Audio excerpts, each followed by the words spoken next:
नमस्कार, पंजाब केसरी राजस्थान में आपका स्वागत है। मैं हूं रौनक पारिक।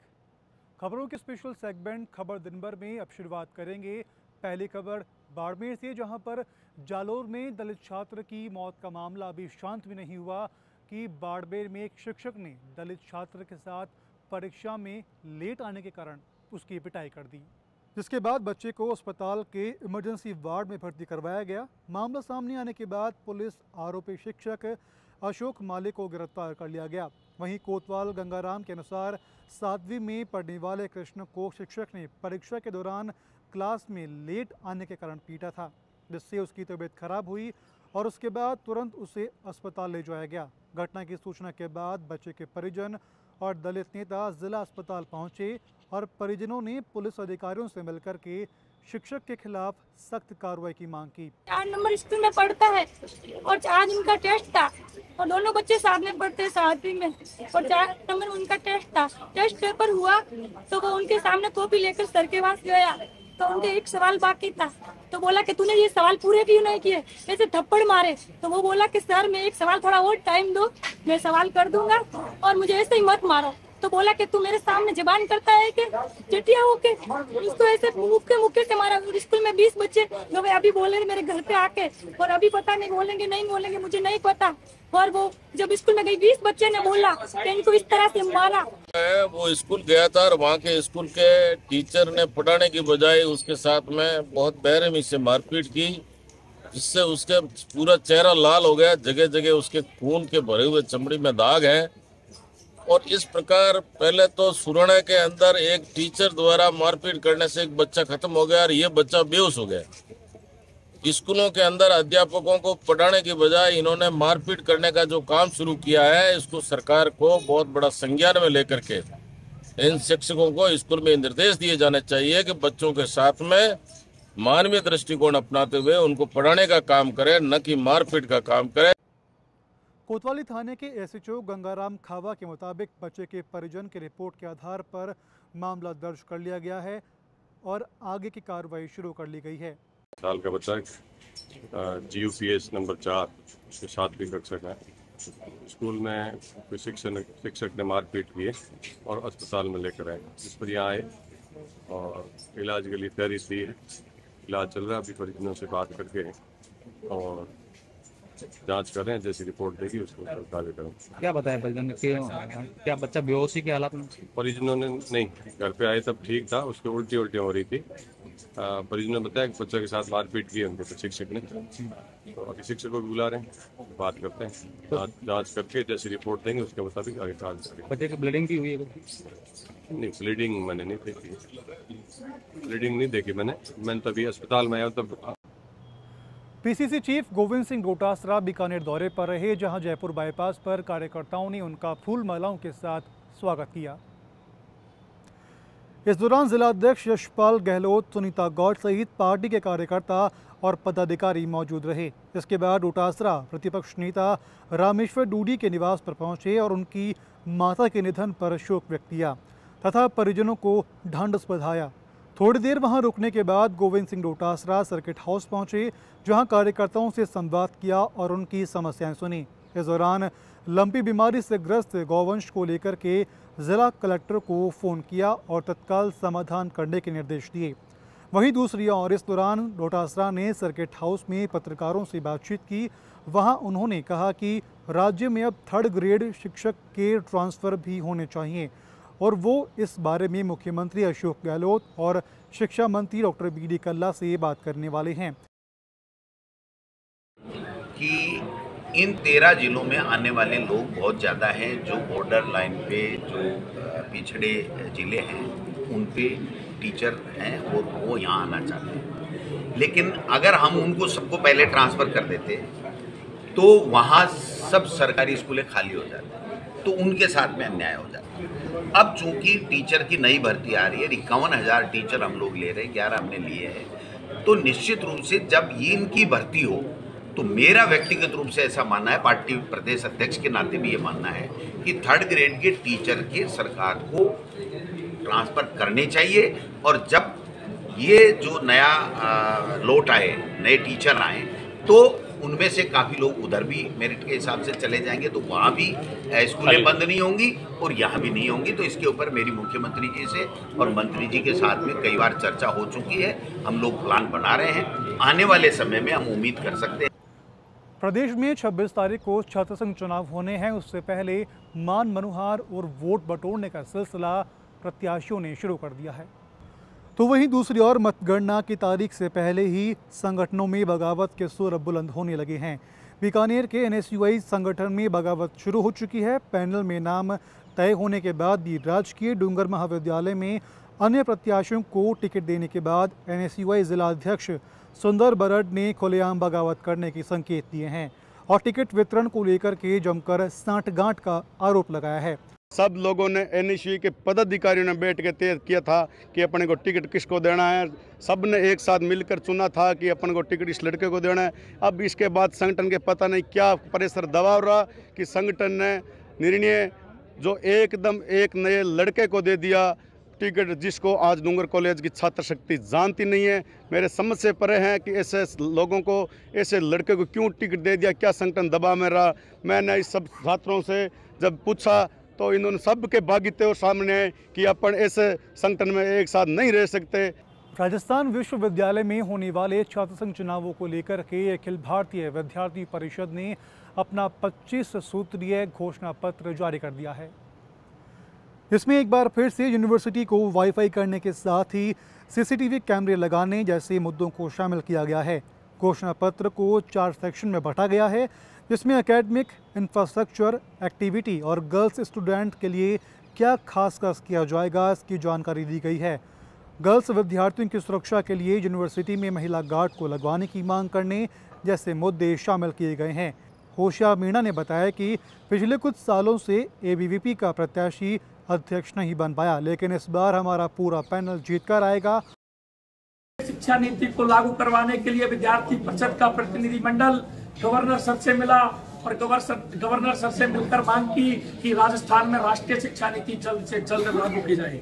विद्यार्थियों को सबसे बड़ी समस्या प्रवेश परीक्षा और परिणाम में आती है।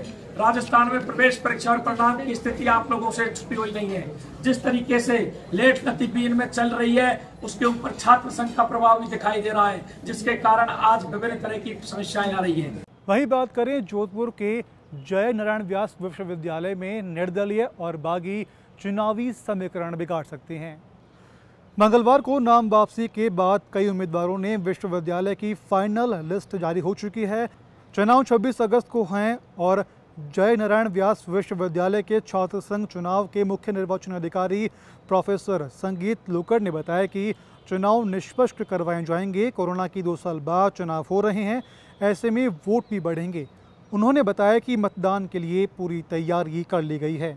तो दुगुनी मजबूती के साथ चुनाव लड़ेंगे और 27 तारीख का परिणाम निसंदेह हमारे पक्ष में आने वाला है। मैं आपको बताना चाहूँगा, भाई मोती सिंह ने जो समर्पण किया है, जो त्याग किया है, मैं इनको धन्यवाद देना चाहूँगा।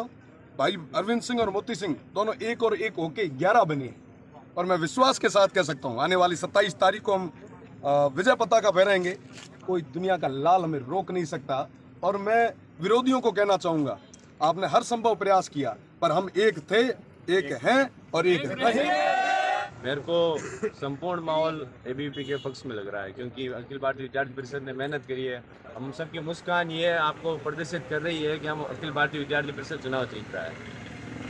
और आने वाले पिछले कुछ समय से अफवाह चल रही है कि नॉमिनेशन खारिज करवा देंगे। मैं उन सबसे कहना चाहता हूँ कि अगर आपको चुनाव लड़ने की अगर इतनी ज़रूरत है तो आप आमने सामने होकर चुनाव लड़िए। क्यों समाज को, वैभव गहलोत को बदर कर रहे हो? यहाँ पे छात्र संघ चुनाव के अंदर लाके अशोक गहलोत को बदर कर रहे हो।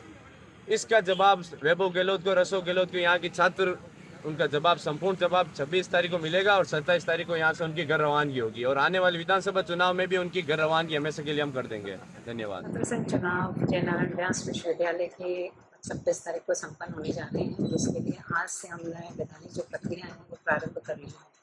आज नामांकन की प्रक्रिया 3 बजे लगभग पूरी हो जाएगी और नामांकन की प्रक्रिया के बाद कुछ अगर आपत्ति है या कुछ है तो वो उसके बाद में 3 से 5 के बीच में 5 बजे लगभग ये फाइनल लिस्ट तैयार करेंगे, जो 10 बजे प्रकाशित हो जाएगी कल सुबह। और उसके बाद नामांकन अगर किसी को वापस लेना है तो वो प्रक्रिया जारी होगी। फाइनल लिस्ट कल 3 से 5 बजे के बीच में प्रेषित कर दी जाएगी। जहां पूरा विश्व महिला समानता दिवस मना रहा है, तो आप खुद सोचिए कि क्या हम महिलाओं को समानता का अधिकार दे रहे हैं? क्या नौकरियों में महिलाओं के साथ समानता का व्यवहार किया जा रहा है? इस मौके पर कोटा में महिला अधिकारिता विभाग की ओर से जागरूकता रैली निकाली गई। इस रैली में चाइल्ड लाइन स्काउट गाइड, महिला एवं बाल विकास विभाग और आंगनबाड़ी महिला कार्यकर्ताओं ने भी अपना योगदान दिया। तो वहीं रैली को जिला कलेक्टर ने जिला कलेक्ट्रेट से हरी झंडी दिखाकर के रवाना किया। ये जो रैली निकाली गई है क्योंकि अभी वैश्विक स्तर पर महिला समानता दिवस सप्ताह मनाया जा रहा है, उसी के अकॉर्डिंग एक महिला सशक्तिकरण मार्च के लिए ये रैली निकाली गई है, जिससे कि महिलाओं का जो एम्पावरमेंट आज समाज में अपन हर जगह देखे जा रहे हैं, उसी को एक तरह से हर प्रदर्शन में इम्प्लीमेंट करने के लिए ये रैली जिलाधीश मोदी द्वारा निकाली गई है। नहीं, इसमें क्या ये प्रोग्राम 23 तारीख से स्टार्ट हुए हैं। जैसे कल का इनका प्रदर्शन का प्रोग्राम था, आज का रैली का प्रोग्राम है।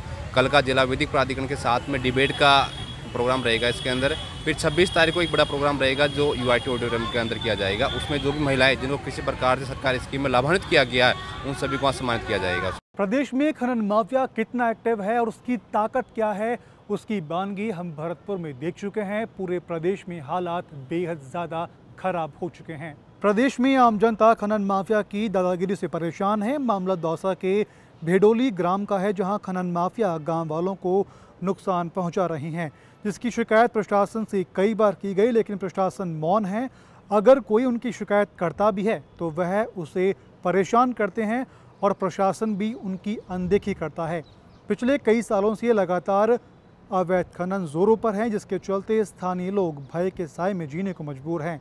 पहाड़ों पर ब्लास्टिंग के बाद पहाड़ों से आने वाले पत्थरों से उनके घरों में दरारें आ गई हैं।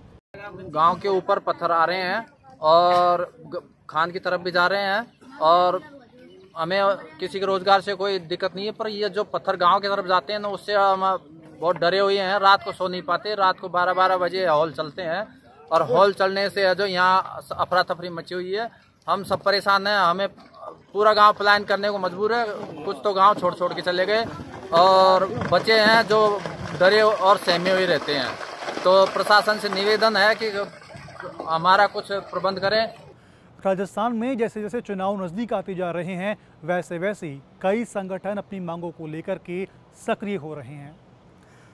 जहां सरकारों के खिलाफ पहले बेरोजगारों ने धरना दिया था, तो अब वहीं अखिल राजस्थान राज्य कर्मचारी संयुक्त महासंघ ने भी सरकार के खिलाफ मोर्चा खोल दिया है। इसी के चलते अखिल राजस्थान राज्य कर्मचारी संयुक्त महासंघ ने जिला कलेक्टर को मुख्यमंत्री के नाम ज्ञापन सौंपा। ये सरकार द्वारा जो कर्मचारियों से संबंधित मांगों के विषय में खेमराज कमेटी जो गठित की गई थी, तो सरकार द्वारा उस कमेटी की रिपोर्ट जारी नहीं की जा रही है, जिससे कर्मचारियों में भारी आक्रोश है। जबकि मतलब कर्मचारियों की ये बार बार कभी सामंत कमेटी, कभी खेमराज कमेटी बढ़ा देती है सरकार, फिर उसका कार्यकाल बढ़ाती जाती है। सरकार अपना कार्यकाल इस तरीके से पूरा कर रही है। तो उसके विरोध में हम सब कर्मचारी लामबंद होकर के हेमराज कमेटी की रिपोर्ट शीघ्र जारी करवाने के लिए और जो कर्मचारी महासंघ द्वारा जो संशोधित मांग पत्र दिया है, उस पर विचार विमर्श कर उसे लागू करवाने के लिए ये मतलब धरना प्रदर्शन किया जा रहा है। किस तरह की मांग? चलते चलते नज़र डालते हैं प्रदेश के मौसम को लेकर के। तो पिछले 24 घंटे की बात की जाए तो प्रदेश के कई ज़िलों में हल्की बूंदाबांदी बारिश हुई है, तो कई ज़िलों में मौसम सुहाना बना हुआ है, तो कई ज़िलों में भारी बारिश हुई है। प्रदेश में भारी बारिश के चलते प्रदेश के कई बांध पानी से लबालब हो चुके हैं। चलिए एक वीडियो हम आपको दिखाते हैं जो टोंक में बिसलपुर बांध का है।